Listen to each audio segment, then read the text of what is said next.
kuncinya adalah people power, kekuatan dari orang-orang. Ini ajakan juga untuk pemerintah bahwa ketika kita di kantor mungkin kita pemerintah, tetapi ketika kita pulang pun kita masyarakat gitu ya.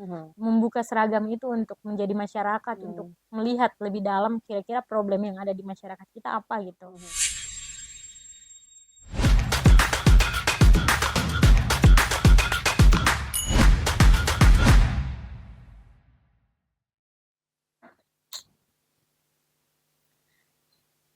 Halo, salam sehat, salam tangguh, salam super buat kita.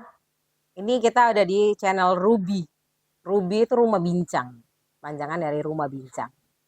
Jadi rumah bincang kami singkat menjadi Ruby. Tapi kalau ada yang mendengar Ruby, Ruby itu ada satu jenis batu yang sangat mahal ya, sangat berharga yang dihasilkan oleh alam sebenarnya. Mungkin ketika orang nengok, channel Ruby, mungkin wah itu channel yang sangat mahal gitu ya.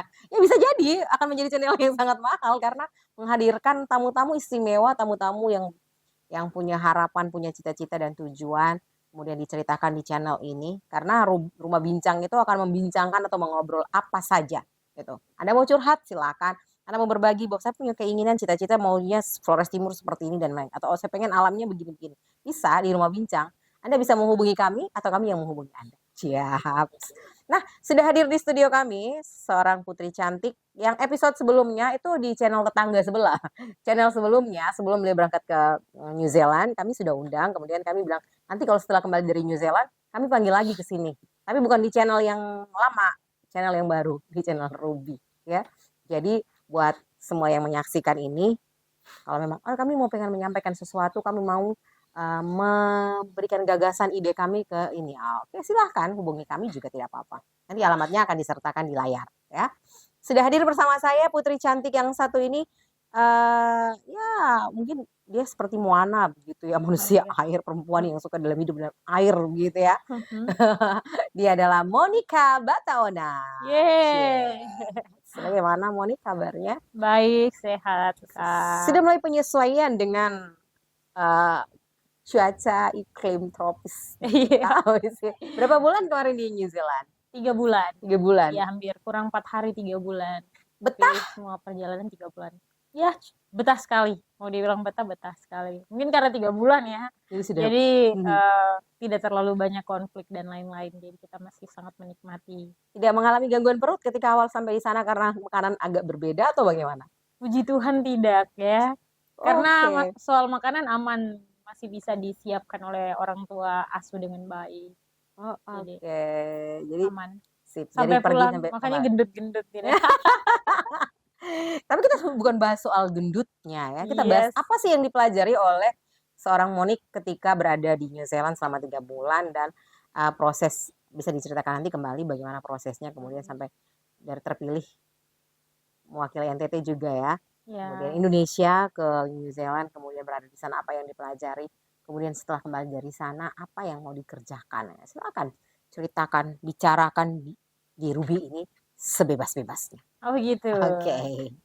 Ya baik, terima kasih Kak Sevi dan juga teman-teman Ruby yang sudah mengundang kembali. Jadi ini sebenarnya hampir sebulan juga ya sudah pulang dan di sini kita kembali ke Indonesia yang cukup panas. Kemudian banyak juga hal-hal yang memang realitas kita terjadi di sini dan kita kembali untuk bagaimana memulai menjalankan apa mungkin ide yang kita bawa kemarin dari New Zealand. Jadi kemarin kita berangkat September ya, juga sebelumnya sudah sempat podcast di channel sebelah. Kami ke sana itu pembelajaran kurang lebih 3 bulan dan di sana memang setiap harinya kami di kelas, dari Senin sampai Jumat itu di kelas kita belajar soal Sustainable Development Goals. Kalau mungkin sudah tidak asing SDGs kayak tentang climate change, ekonomi sirkular dan sebagainya itu. Jadi banyak hal yang kita belajar dari jam 9 sampai jam 5 sore itu kita kelas dari Senin sampai Jumat. Biasa di kelas itu ada selingan untuk kita ke komunitas-komunitas, ke masyarakat atau mungkin kita ke organisasi-organisasi yang memang terkait dengan kita. Jadi dari 9 teman-teman yang berangkat di tahun 2024 ini kita itu ada masing-masing isu. Jadi kayak kurang lebih ada yang membawai komunitas dari masyarakat adat dengan isu religius, kemudian ada juga yang membahas tentang buruh migran, isu tentang bagaimana kesejahteraan teman-teman buruh migran, baik itu secara psikologis maupun finansial mereka.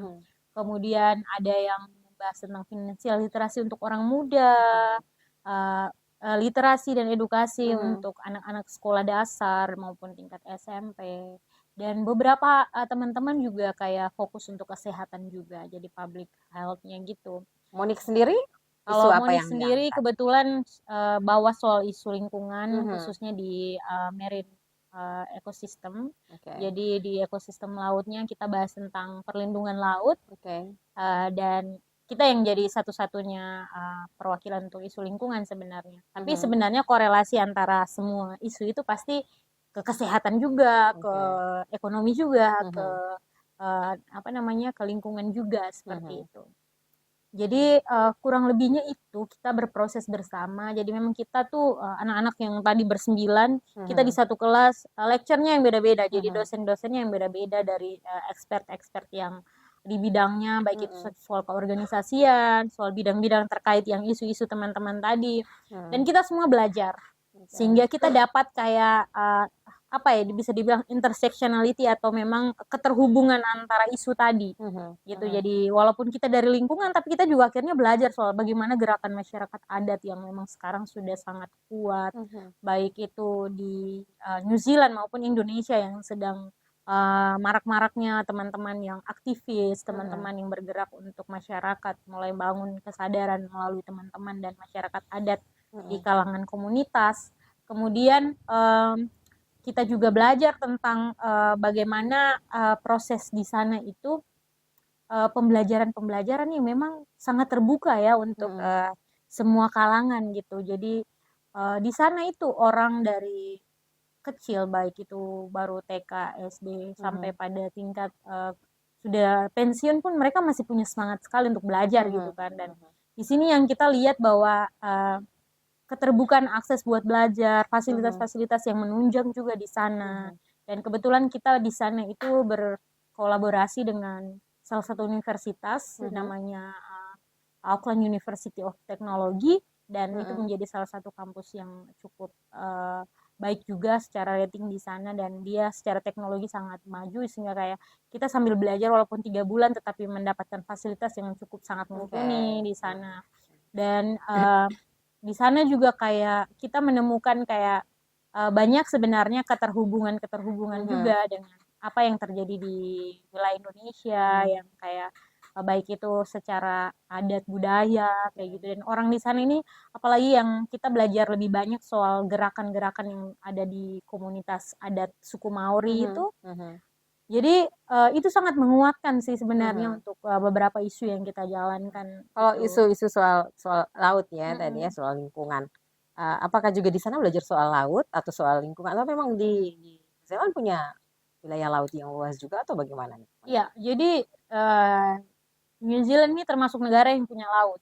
Ya, jadi dia kan kecil tetapi terbagi dalam 2 pulau besar sebenarnya. 2 bagian pulau, dari Pulau Utara dan Pulau Selatan. Nah, kita kegiatannya di Auckland. Auckland itu ada di Pulau Utara, dan sebenarnya kalau ditanya udah lihat salju, sebenarnya kita ke sana kemarin gak lihat salju gitu, karena memang kita juga tidak di winter, dan di utara itu memang saljunya tidak sering muncul seperti di Pulau Selatan seperti itu. Dan di sana itu ada laut tentunya, dan kami juga kemarin sempat bergiat di laut juga, lihat bagaimana seperti taman nasionalnya mereka kayak gitu. Kemudian upaya dari universitas bikin kayak daerah riset di sana di God Island. Bagaimana model perlindungan New Zealand tempat belajar itu terhadap laut, terhadap lingkungan? Jadi kalau di sana itu justru saya tuh lebih banyak belajar dengan komunitas, karena kebetulan dapat mentor yang memang bergerak di LSM juga. Terus beliau mengarahkan saya untuk ketemu beberapa tokoh yang memang mereka bikin gerakan di komunitas masyarakat. Jadi ternyata membangun kesadaran kolektif itu penting sekali untuk membuat perlindungan laut gitu, sehingga mereka mengumpulkan tadi bahwa lembaga adat orang-orang Mhm. Maori yang asli di situ, Mhm. kemudian eh, teman-teman pemerintah, Mhm. kemudian lembaga-lembaga NGO ataupun komunitas terkait, Mhm. bahkan yang praktisi untuk wisata Mhm. dan masyarakat sekitar itu dikumpulkan, kemudian mereka bikin seperti forum untuk menyepakati apa yang mau dibikin. Mhm. Jadi konsep-konsep mendesain mendesain solusi bersama masyarakat. Dan inilah yang menjadi satu kekuatan di mana ternyata gerakan kolektif masyarakat itu yang menjadi ujung tombak perlindungan di sana.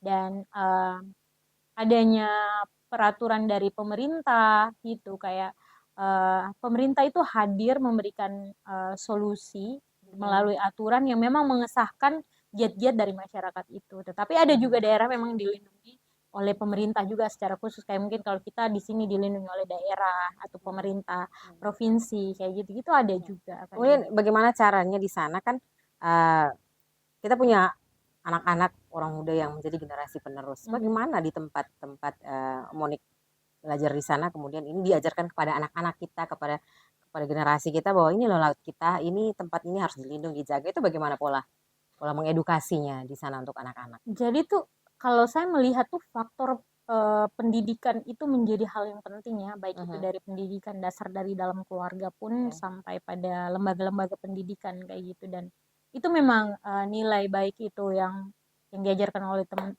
orang tua di rumah itu sudah mencakup pada apa yang memang dibawa oleh atau dianggap konsepnya teman-teman masyarakat Mhm. suku Maori itu gitu. Jadi di sana pun kayak anak-anak itu secara budaya ya kita kita bilang bahwa belajar mencintai laut bahkan mencintai pekerjaan atau mencintai apa yang sedang kita kerjakan apa yang kita lakukan di sekitar sini kita Mhm. tinggal di mana itu kan sebenarnya budaya ya muncul dari Mhm. budaya lingkungan adaptasi kita gitu Mhm.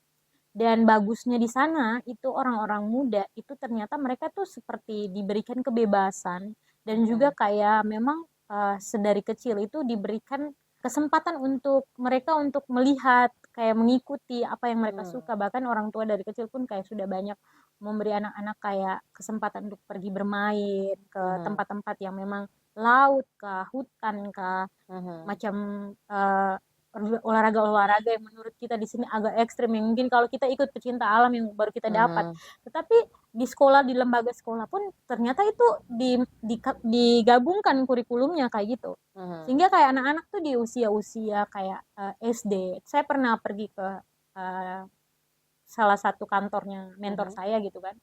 Terus di sana saya menemukan banyak sekali anak-anak usia SD, Oke. SD, TK pun ada. Jadi Mhm. mereka tuh kayak diajarkan misalnya Sabtu, Minggu, hari Mhm. libur. Sama orang tuanya datang untuk kayak ikut kegiatan. Bahkan kayak cuma sekedar main pasir, pilih-pilih siput. Itu dijadikan kegiatan kayak Semacam family mindful. time di sekolah Iya begitu. gitu. Jadi Oke. itu diajarkan untuk anak-anak lebih kayak peka dengan lingkungan. Bagaimana Mhm. mereka merasakan, oh ini nih bentuk siput seperti ini. Walaupun cuma dipilih kerangnya aja. Terus Mhm. kayak apa yang kamu rasakan ketika menyentuh. Nah ini yang kita bilang model-model mindful kayak gitu-gitu. Mhm. Mhm. Sensing, Oke. merasakan di alam. Oke. Dan mereka tuh diajarkan dari hal-hal sederhana itu. Bukan kayak Mhm. mereka tiba-tiba ke bawah terus kita ajarkan mereka main naik kapal gitu nggak harus gitu juga tetapi Jadi bagi kalau kita sesederhana kan, oh ini nih ikan Nemo. Padahal tidak iya pernah lihat ikan aslinya. iya Tapi kalau seandainya belajar di alam langsung, iya oh ini ikan Nemonya hidupnya betul di sini, di sini. jadi Gitu. seperti seperti membangun apa ya Sekolah daya alam gitu ya, iya belajar sekolah alam. alam terus kayak membangun awareness kemudian membangun Mhm. kecakapan anak-anak dalam kayak sense kayak mereka Mhm. lebih peka gitu Peka. dengan Pada, alam dan oke. apa yang mereka rasakan itu mungkin juga nanti membuat mereka lebih kayak oh saya akan melindungi alam yang mungkin sekarang saya kagumi ini gitu Mhm. jadi kayak membangunnya Sedini dari mungkin sedini ya, mungkin gitu mencintai alam. dan itu tadi bukan peran-peran lembaga-lembaga luar tetapi bagaimana keluarga juga ikut andil Oke. Ya pendidikan dasar ya memang dari keluarga ya ya. Oke. keluarga terus lembaga sekolah kemudian baru komunitas atau lembaga-lembaga Hmm. terkait. Menarik kalau bicara soal komunitas ya. Di Indonesia memang sudah mulai komunitas-komunitas sudah mulai tumbuh dengan kuat. Tapi juga banyak tantangan ketika Mhm. sebuah komunitas tumbuh, kemudian persoalan-persoalan pun ikut muncul gitu. Bagaimana dengan Yes. kehidupan komunitas di uh, New Zealand tempat Monik belajar di sana, kemudian bagaimana pola pola orang-orang berkomunitas di sana ya. berkembang di sana. Kemudian menjadi solid ya. Ada komunitas yang mengumpulkan makanan-makanan, kemudian dimasak Iya. dan dibagikan. Ada komunitas yang khusus, itu bisa diceritakan di tempat. Jadi itu sepertinya emang komunitas itu dibutuhkan oleh masyarakat di New Zealand itu semacam juga sebagai bentuk mereka untuk bisa sharing dan berbagi. Mhm, Kemudian baik itu waktu, misalnya saya oke. punya waktu untuk bisa memberikan diri untuk sosial, kegiatan Mhm, sosial atau alam, saya bisa masuk dan bergabung di situ. Dan menariknya di situ bahwa teman-teman ini banyak yang volunteer kayak gitu dan oke. memang eh, di sana banyak sekali komunitas sebenarnya baik itu yang Mhm, untuk anak muda, terus kayak komunitas-komunitas untuk sosial, mhm, kemasyarakatan. Dan saya pikir hadirnya komunitas kayak yang banyak di New Zealand seperti tadi misalnya soal food waste atau sampah makanan gitu ya, mhm, kayak bagaimana tuh komunitas itu tergerak untuk bisa mengumpulkan sisa-sisa makanan, mhm, baik itu yang bahan mentahan yang dari swalayan-swalayan, itu mhm, mereka kumpulkan untuk kayak dimasak kembali untuk dibagikan kepada fakir-fakir miskin, teman-teman mhm, gelandangan. Tetapi kalau kita mau makan pun kita bisa datang untuk berdonasi dan itu kayak sudah terstruktur dan punya oke. kolaborasi yang baik, bahkan sampai pada levelnya masyarakat luas sudah tahu kan berarti emang manajemennya sudah sangat Mhm, baik dan itulah mhm, kayak giat kemudian diikuti dengan publikasi dan juga konsistensi ya. Saya pikir mhm, komunitas itu walaupun kayak kita bergerak sendiri tapi kita konsisten dan kita menekuni dan kita punya visi yang jelas untuk mhm, sesuatu hal, saya pikir itu bagus sekali untuk bisa membantu kerja-kerja tadi bahwa misalnya kita bahas soal climate change, kita bahas mhm, soal ekonomi, kita bahas soal bagaimana kemiskinan. Dah ketika komunitas masyarakat yang sudah punya apa value hidup yang baik, mhm, mereka merasa bahwa mereka lebih gitu, terus mhm, mereka mau menyumbangkan atau melihat bahwa ada potensi kelebihan pangan di satu titik dan mereka bisa mentransformasi itu tadi ya, mhm, makanan yang tadi mau dibuang bisa ditransformasi ada yang masih bisa butuh gitu kan, dan itu mhm, kan bagaimana kejelian kita, kepekaan kita juga melihat bahwa oh ternyata kita nih masih bisa berbagi loh. mhm, Kita tidak harus mhm, buang-buang makanan kita, tidak mhm, harus buang-buang uang kita karena masih banyak orang yang membutuhkan betul, itu yang mungkin bagi kita adalah sampah gitu. mhm, Nah, ini yang saya melihat bahwa oh ternyata peran masyarakat itu penting sekali untuk bisa menyadari bagaimana persoalan-persoalan yang ada di mhm, sekitar itu dan mhm. membangun gerakan secara community, komunitas seperti itu. Kemudian kalau soal komunitas tadi, kemudian soal suku Maori ya, suku Mm-mm. Maori dengan kearifan lokalnya kemudian dijaga. Bagaimana dengan peran pemerintah? Kemudian melihat ada komunitas, kemudian ada suku asli di situ, intervensi pemerintah, apakah nanti bisa melanggar hak-haknya orang Maori atau bagaimana? Itu seperti apa di sana? Jadi tuh di situasi sekarang mungkin yang sedang viral seperti yang perjuangan teman-teman anak Rafiti mereka ya Mhm, gitu ya uh, dari parlemen gitu ya. mhm, Sempat waktu itu kami juga sempat berkunjung sebenarnya ke mhm, parlemen melihat secara langsung.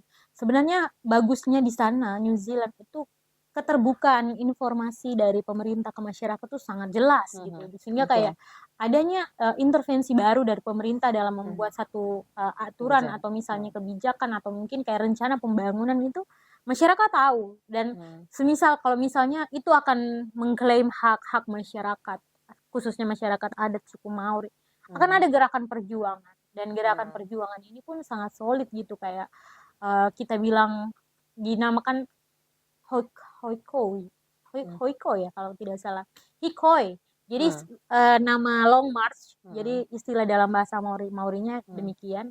Jadi itu kita melihat bagaimana perjuangan masyarakat itu mereka bisa mhm, sangat kompak dari satu tempat ke mhm, tempat untuk berjalan mau mhm, memperjuangkan tadi seperti kemarin mereka lagi memperjuangkan Treaty of Waitangi bagaimana ya, undang-undang kesepakatan antara Inggris dan Maori. mhm, Jadi ada beberapa part yang mungkin mau dirubah oleh mhm, pemerintah pada era mhm, sekarang.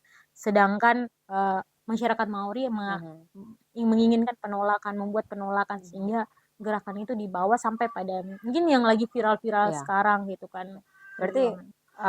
pemerintah membuat satu kebijakan, membuat satu aturan misalnya itu juga didiskusikan bersama dengan Ya, karena semua unsur-unsur ini.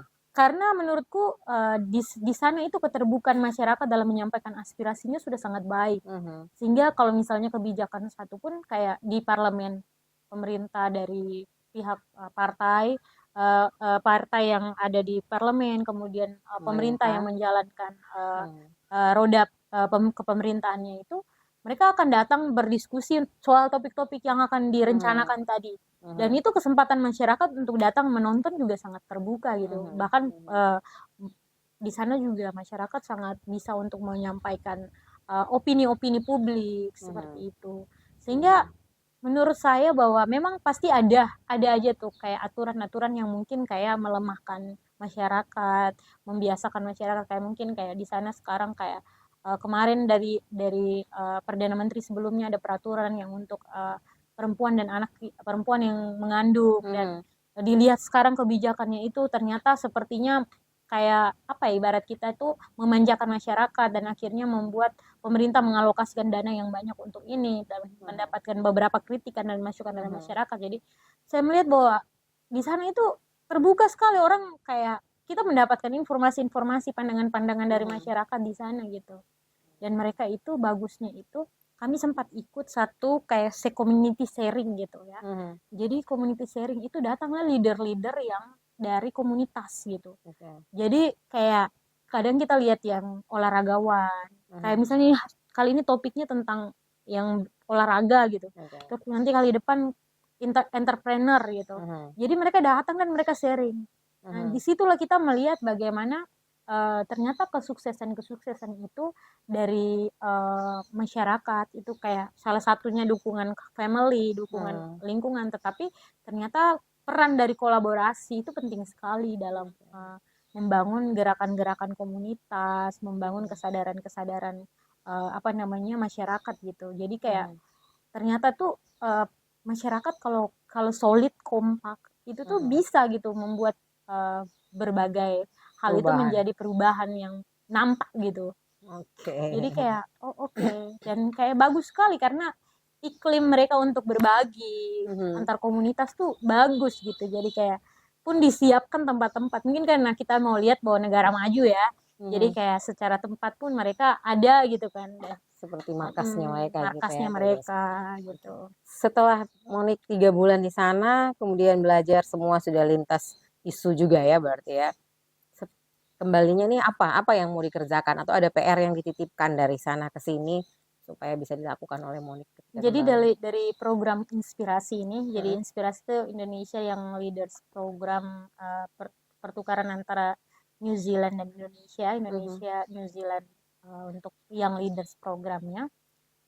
Jadi ini kan setiap hampir beberapa negara yang di bagian marginal itu kayak yang mungkin membutuhkan perhatian khusus seperti kita di daerah timur, kemudian timur Indonesia, kemudian ada yang dari Filipina, dari Mindanao.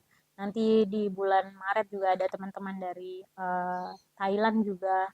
Jadi kita melihat bahwa ini kan suatu support yang baik ya dari negara lain untuk mendukung kemajuan dari bangsa yang berkembang ini gitu. Jadi mereka mengharapkan kita belajar, tetapi kita juga dikasih tugas di komunitas kita gitu. Jadi kembalinya dari sana kita masing-masing membawa topik-topik untuk dijadikan project seperti itu. Jadi kita bilangnya action project.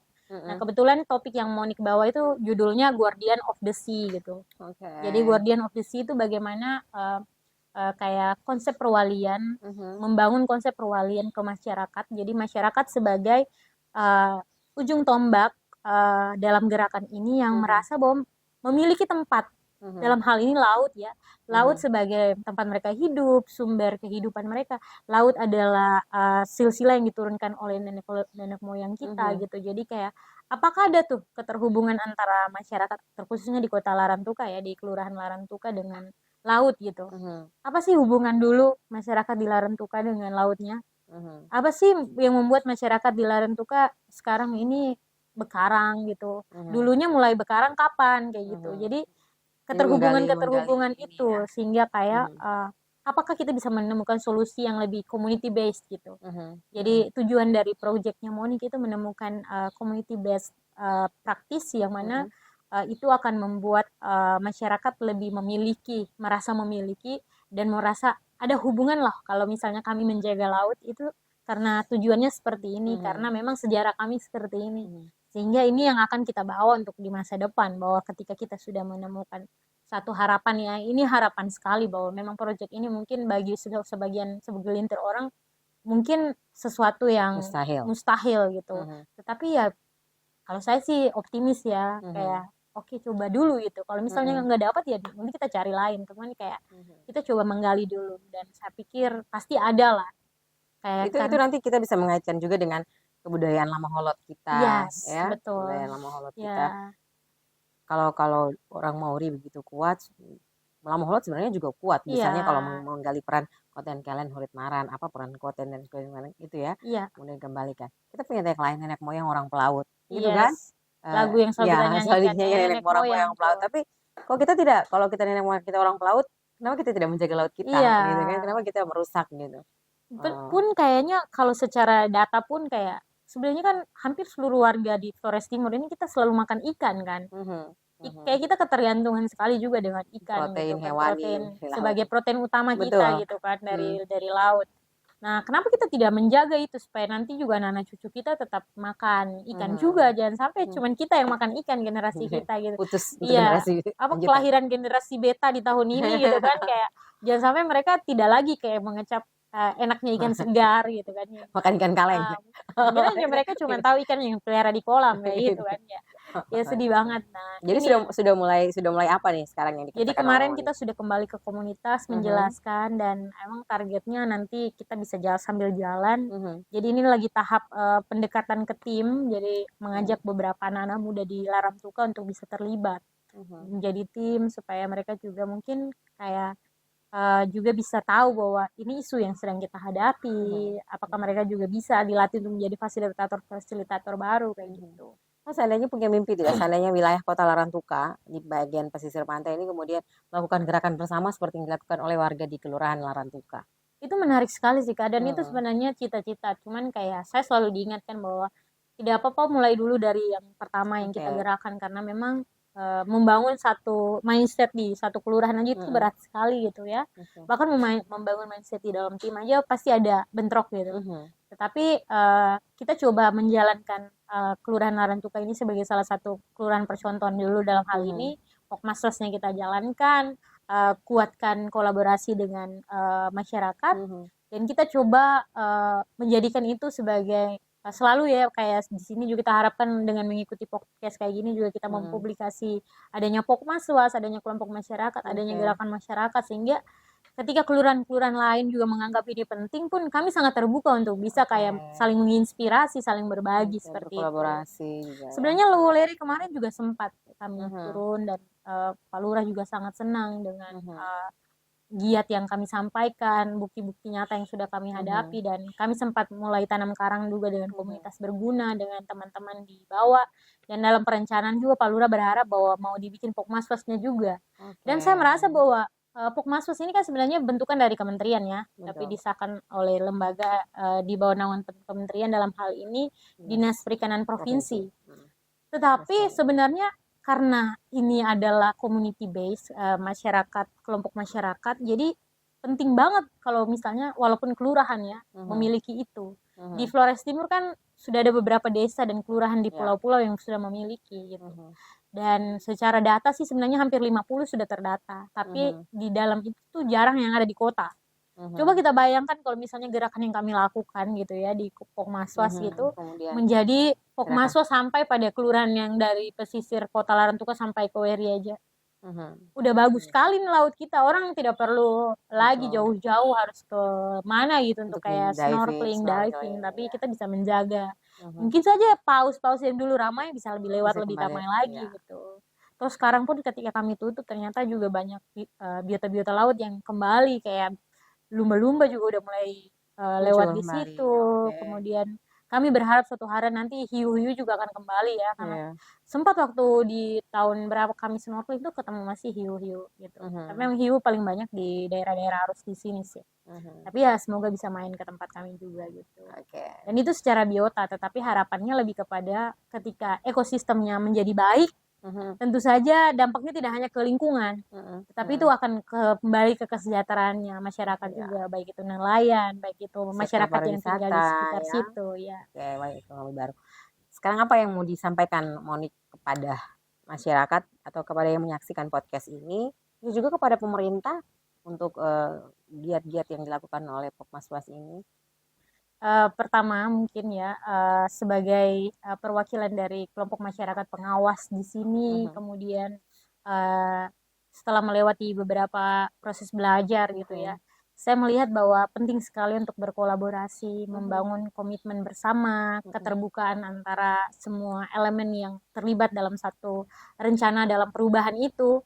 Maka saya mungkin sedikit saja, mungkin bukan pesan tetapi ajakan gitu ya untuk masyarakat terutama bahwa membangun kesadaran itu kita tidak tunggu proyek dari pemerintah gitu, tetapi kesadaran itu akan lebih bagus ketika ditumbuhkan dari masyarakat, karena masyarakat itu adalah kita yang mendiami tempat kita yang tinggal di sana. Pemerintah itu akan berubah siapa yang menjadi pemimpin, siapa yang datang untuk memberikan proyek kayak gitu ya. Tetapi masyarakat akan tetap di situ. Begitu juga dengan lembaga-lembaga swadaya ataupun komunitas mungkin yang memimpin organisasi. Tetapi kalau misalnya masyarakat kita sebagai yang mendiami tempat itu, kita menyadari penting sekali alam kita menyadari bahwa kita punya problem yang harus diselesaikan. Alangkah baiknya kalau kita membangun gerakan bersama, kesadaran dari tingkat paling bawah, dari grassroots untuk kayak membuat satu komitmen untuk membuat perubahan bersama tadi gitu. Jadi kuncinya adalah masyarakat sih. Kuncinya adalah people power, kekuatan dari orang-orang. Jadi bahkan pun pemerintah pun harus ini ajakan juga untuk pemerintah bahwa ketika kita di kantor mungkin kita pemerintah, tetapi ketika kita pulang pun kita masyarakat gitu ya. Jadi tidak apa-apa untuk kayak membuka seragam itu untuk menjadi masyarakat, untuk melihat lebih dalam kira-kira problem yang ada di masyarakat kita apa gitu. Sehingga mungkin dengan begitu pun kebijakan-kebijakan yang diambil pun lebih kepada kontekstual kita yang masalah yang ada di lokal gitu. Jadi harapannya pun pemerintah mulai melihat kira-kira apa sih yang paling penting ya dalam problem-problem yang ada ini dan yang harus diselesaikan. Misalnya, oh ternyata membangun mindset masyarakat itu lebih penting ketimbang pembangunan fisik, ya sudah kita harus gerakan itu untuk membangun perubahan itu dengan membangun mindset baru masyarakat gitu ya, kayak bertransformasi masyarakatnya gitu. Dan saya pikir ini sudah ada di beberapa kabupaten di NTT juga yang sudah mulai membangun. Kalau tidak salah, saya dapat cerita dari teman yang bergerak di literasi, Nagakeo sangat kuat untuk literasinya. Dan kita bisa itu, harusnya kalau misalnya pemerintah pun mulai sadar untuk melihat kekuatan kita harusnya dibangun mulai dari perubahan pola pikir masyarakat kayak gitu. Dan tentu saja kolaborasi antara pemerintah, masyarakat, dan juga lembaga-lembaga terkait itu adalah kunci utama juga untuk menciptakan perubahan bersama. Ya, Kak. Oke. Mudah-mudahan apa yang diajakan ini didengar, kemudian harapan, cita-cita, kita semua pengen perubahan ya. Terutama soal isu yang diangkat adalah soal lingkungan. Sadar tidak sadar kita sudah mulai melihat abrasi mulai nampak gitu ya. Akan sangat sulit mendapatkan ikan dengan pola kita yang berkarang kemudian membalak-balikkan batu, menghancurkan karang-karang yang ada hanya untuk ikan yang sekecil ini, kemudian menggunakan racun-racun untuk mendapatkan gurita dan lain-lain. Itu kan juga, bayangkan ada pantai-pantai di daerah Kota Larantuka ini juga sangat susah kita temukan. Dulu kita masih kecil-kecil masih bisa lihat sih ikan-ikan kecil warna-warni gitu. Sekarang tidak semua bisa kita lihat di zaman bisa kita dilihat di Larantuka. Sudah bisa dilihat di Kelurahan Larantuka karena terumbu karangnya sudah sehat, sudah tumbuh semua, kemudian banyak jenis-jenis ikan yang sudah ada di sana. Mungkin ada yang penasaran, Kelurahan Larantuka iya sudah ada fasilitas snorkeling, diving juga di sana. Ada ini mau privat nyelam dan lain-lain juga sudah ada fasilitas di sana ya. Oke, terima kasih untuk Monica Bataona yang sudah hadir di Ruby menjadi pengunjung pertama, tamu pertama Ruby Rumah Bincang di tahun 2025. Di tahun 2025. Oke, perbincangan kita hari ini terkait dengan isu alam, soal berbagi cerita. Monik belajar 3 bulan di negara orang, kemudian sebenarnya kalau saya lihat sebenarnya tidak jauh berbeda juga sebenarnya budaya mereka dan kita, karena mereka punya suku Maori yang kuat. Kita punya Lama Holot, ajaran-ajaran nenek moyang leluhur kita tentang Lama Holot itu kan mulai dari kelahiran sampai kematian, bagaimana proses menanam sampai panen, kemudian menyiapkan bibit, itu juga kita menjaga lingkungan, menjaga alam. Saya pikir tidak akan jauh berbeda apa yang kita pelajari, apa yang sudah diajarkan oleh leluhur kita dengan yang dipelajari Monique oleh di suku Maori di New Zealand ya. Ya. Oke, alam selalu menyediakan yang terbaik. Bukankah di dalam ajaran agama kita Tuhan menciptakan alam raya terlebih dahulu, baru manusia ditempatkan di dalamnya untuk menguasainya. Tapi bukan menguasai dalam arti merusak dan sebesar-besarnya menguasai. Tidak ada pesan seperti itu. Menguasai dalam artinya menjaga, merawat, menikmati, dan lain sebagainya. Saya Sevi Belang, terima kasih sudah bersama kami di Ruby Rumah Bincang. Sampai jumpa lagi di Ruby episode berikutnya dengan tamu-tamu spesial kami yang akan berbagi cerita dan ngobrol-ngobrol dengan kita di sini, berbincang-bincang dengan kita. Salam sehat, salam tangguh, dan selalu bahagia. Yeay, dadah.